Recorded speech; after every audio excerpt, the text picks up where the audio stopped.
Inflation occurs in an economy when there is an expansion of the total amount of money. For example, let's say a society uses gold coins as money. Gold is the money supply.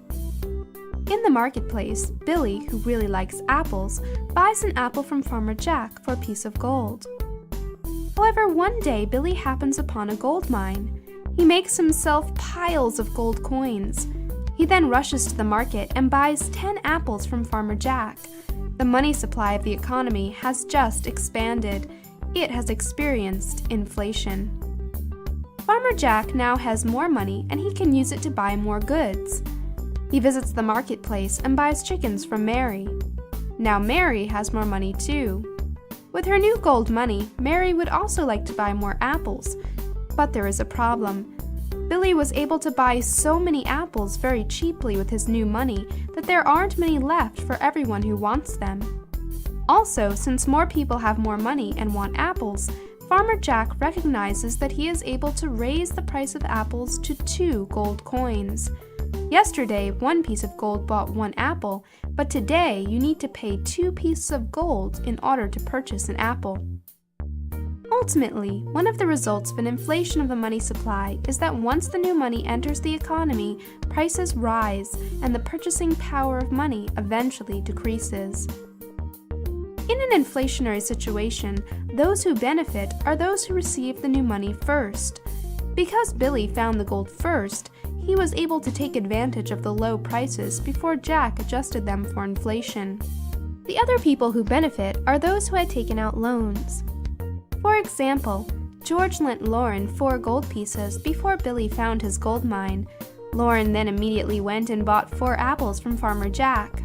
That was when an apple cost 1 gold piece. However, apples now cost 2 gold pieces. Lauren pays George his 4 gold pieces back, but now those 4 gold pieces can only buy 2 apples. George lost out because of the inflation, but Lauren gained. The good news, however, is that because there is a limited supply of gold in the world, Billy will not be able to find a new gold mine every day and inflate the money supply even more. However, inflation can also occur when governments inflate the money supply. For example, in ancient Rome, the Caesars needed to find a way to fund their massive armies and public works projects without reducing their incomes. To do so, they would collect the gold and silver coins the people paid for taxes. They would then melt the coins down, mixing the gold or silver with cheaper, less valuable metals such as copper, stamp the coin with a picture of the emperor, and authorize the coins as official currency. This process is known as debasement. Let's see how this works. Let's say the Roman government originally collected 100% pure gold coins in taxes. They could use these 50 gold coins to pay for 5 centurions for a month.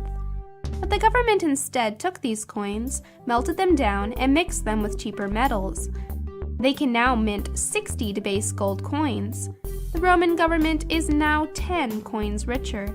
They can now pay for 6 centurions, or, if they prefer, they can pay for 5 and keep 10 coins for themselves. Initially, everyone is happy. The soldiers have more money and buy more goods from the merchants.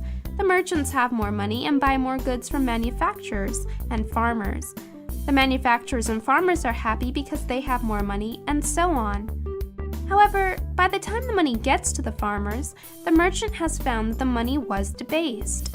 To make the same profit as before, he now raises his prices, which makes the farmer's money worth less. They, of course, raise their prices to the merchant. The next time the soldier visits the merchant, the prices are higher and he finds he can afford fewer goods than before. The Roman centurions obviously ended up pretty mad at the government. Unfortunately, this is bad news for all the other people in the society who wake up to realize that their money has lost value overnight. Once prices rise, their gold coins now buy fewer goods than they did before.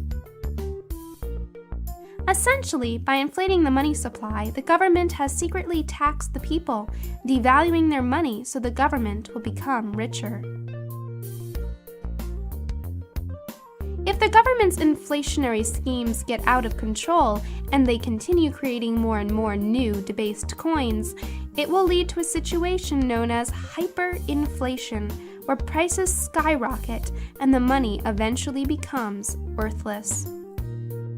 Since in today's society precious metals do not make up the money supply, inflation happens by other means. People buy and sell with paper dollars printed by the government.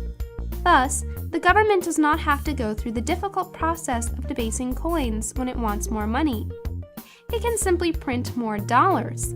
The government can spend its seemingly free money on any projects it wishes. But the money isn't really free. There are no free lunches.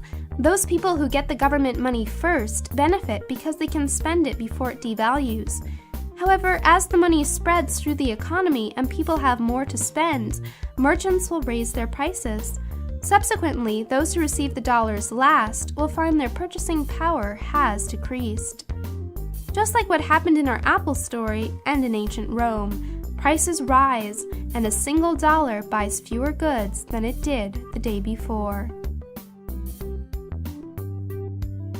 Inflation occurs in an economy when there is an expansion of the total amount of money.